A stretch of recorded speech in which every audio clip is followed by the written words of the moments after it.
I gotta say, man, probably the best feeling in fantasy football is when an under the radar player pops off and you realize you already have him on your team. So in this video, I want to give you guys a couple of deep waiver wire stashes. These are dudes that not a lot of people own, guys that you can just throw to the end of your bench, and we'll see what happens in week 5. Last week, I gave you guys a couple names, man. Names that if you would have taken my advice and picked them up before week 4, you wouldn't have had to spend your hard-earned fab or your waiver wire claim on dudes like Xavier Legette, who I told you to pick up, Jordan Whittington, who looks like to be the starter for the Rams, Joshua Palmer. I know he was kind of a fart, but he was in the game, right? 79% of snaps. Trey Tucker was another one. I mean, damn, 85% of the snaps, gets the rushing touchdown, gets 13 fantasy points. Looks like Devontae Adams isn't going to come back. I want to help you guys, man. Subscribe to this fucking channel, dude, so you don't have to be the guy that has to spend $40 or $30 on Xavier Legette, on Jordan Whittington. Take this advice, dude. Subscribe, hit that notification bell so you can catch my videos. Let me know in the comments what you guys think. If you get some value from this video, I will super appreciate a like, a sub. Without wasting any more time, bro, let's get into it, man. First category is homework, man. As I mentioned, we got to basically scope the waiver wire. We got to look for handcuffs. We got to look for dudes on, top teams, strong offenses. Definitely handcuff your players too. There's no worse feeling when you lose a guy like Pacheco and you don't have the backup, or you lose a dude who's underperforming like Zamir White and you don't have Mattison. So look at your waiver wire, look for these names, bro. So I'm just gonna bucket them. It's Braelon Allen, obviously, Ray Davis, Trey Benson, Blake Corum, Ty Chandler, and Emanuel Wilson. These are just like high quality backups on good offenses. Dudes that it seems to us, or we think that they're gonna have the starting role if it does get to that point. Most of them are probably owned, but I still just have to mention them, bro. It's just our weekly homework we have to do. And we're going to head to the first stashes, and the first guy is Alexander Mattison. So Alexander Mattison's actually been pretty decent, bro. So he has 3 touchdowns through the first 3 weeks, has 3 very different weeks. So the first week, he gets a lot of receptions and a negative game script, gets the touchdown. Second week, does literally nothing other than basically walks in or moonwalks a touchdown. 4 attempts for 1 yard. Pretty impressively bad, but gets the touchdown, bro. Gets the goal line work. Week 3, a little bit more involved. Only 3 attempts for 7 yards. At least he's in the positive this time. Gets another touchdown. Gets a little bit of receiving work. But in week 4, we really see a change, bro. He goes 5 for 60. Looks great. 12 yards per carry. Ends up replacing Zamir White after Zamir White has a costly fumble in that game. And I want to show you guys a couple of things that I grabbed from Twitter. So Coach Speak Index, head coach Antonio Pierce, basically when asked about Alexander Mattison, he says he's deserved more reps and he'll get them. And he has a 90% reliability rating. So yeah, dude, this is an anti-Zamir White tweet. This is a pro-Alexander Mattison tweet. Zamir White has just looked bad, dude. We've been saying this since the beginning of the season on this channel that Zamir White is going to lose his job at some point, and it seems like it's happening already in week 5. So I want to introduce you guys to this metric called defense adjusted value over average. It's DVOA. A lot of industry people talk about this metric. It's basically, this is exactly defining it. DVOA breaks down the entire season play by play, comparing success on each play to the league average based on a number of variables, including down, distance, location on field. So basically, it's a defense adjusted value over the average. And when you apply that to players, like when you apply it to individual running backs or wide receivers, you're basically saying what's their value compared to the other players at their position based on the defenses they've played. So it adjusts for the defenses. It's not just in a vacuum based on their attempts. So Scott Spratt has a tweet where he says you should take Antonio Pierce at his word that Alexander Mattison deserves and will get more reps. His teammate, Zamir White, has a negative 57% rushing DVOA. That is the worst among running backs with 25 or more carries this season. Mattison, for comparison, has 14.5% in the positive. So Madison's not necessarily amazing, but he's at least in the positive, right?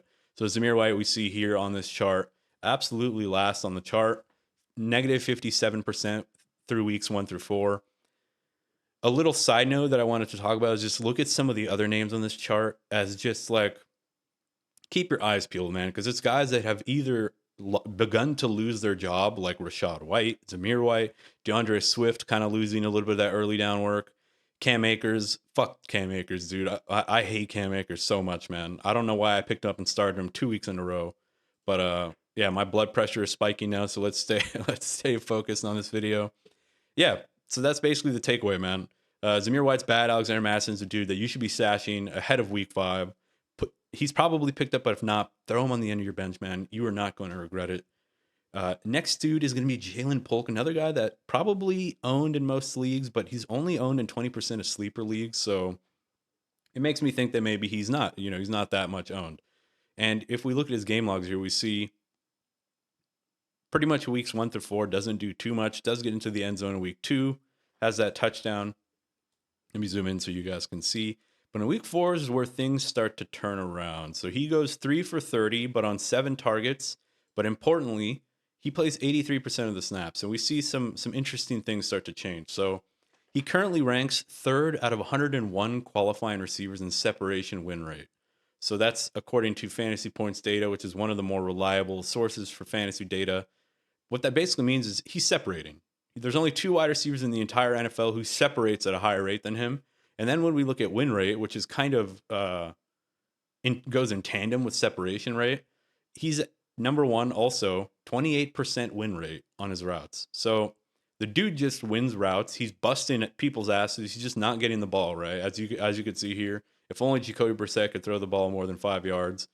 And another thing, that his route share has spiked to 82% last week, up from 55%. And his target share subsequently through weeks 1 through 4 went from 4.2, 7.7, 11.1 to 21.9. So he's above 20% target share. He's above 80% route share. So he's running routes. He's getting targets now. To me, this is like pop-off city, right, bro? Like, check out this catch from week 4. Just show it to you guys real quick. They actually call it not a catch, which is kind of suspect, but beats his man, gets open, safety comes over the top. I mean, the fact that he catches this, I don't see a bobble. Check this shit out, dude. Insane. Insane catch. Falls down by contact. A slight bobble, but to me it seems like he still has control. He doesn't get the catch, but you see the skill, right? I just want to show that to you guys for the absolute focus and skill that he had to actually catch that. So that's young Polk. Throw him on the end of your bench for sure. Next dude on this list is going to be Antonio Gibson. So Antonio Gibson is the backup end for New England, backing up Ramondre Stevenson. Antonio Gibson has had an interesting game log so far. A lot of people expected that he'd take over most of the third down work, and weeks 1 and 2, we really don't see that. We see Ramondre Stevenson kind of dominate. In week 2, both of them kind of eat. They both have really good games in week 2, but we see things start to turn. So let's look at what Scott Spratt had to say about, it's the same DVOA chart. And as I mentioned, Ramondre Stevenson is on there, dude. negative 24.8% DVOA. And the reason that's impactful, that chart is also impactful for Gibson, is because he's the backup. And we did see that in week 4, Antonio Gibson popped off some big plays, bro. So check out this big chunk play. He did get a lot of his yardage and a lot of his points from this. Jacoby Brissett basically climbs up into the pocket, darts it to the left. Antonio Gibson, he has a lot of green space ahead of him. Gets into the secondary, gets a nice 40-yard gain from that on a huge, reception. And then going back to his chart, you see that that's pretty much all he did. So 4 for 3 for 67, with a large chunk of it coming from that play. And the reason why this is big news is because Ramondre Stevenson has 4 fumbles in 4 games. So they are going to have to go away from him. You see the DVOA chart also doesn't look good, right? Negative 24%. Antonio Gibson looks like he has some burst. He has some, he's always been a decent, fast running back. He reminds me a lot of DeAndre Swift. I don't know, man. If Ramondre Stevenson is going to be fumbling, he's going to be inefficient with his touches. And they're going to be often in negative game scripts where a dude whose skill set, like Antonio Gibson's, a little bit more useful. I can imagine them just moving over to Antonio Gibson in potentially a 50-50 split. I don't imagine him taking his job outright, but I can see a 50-50 split materializing from this backfield.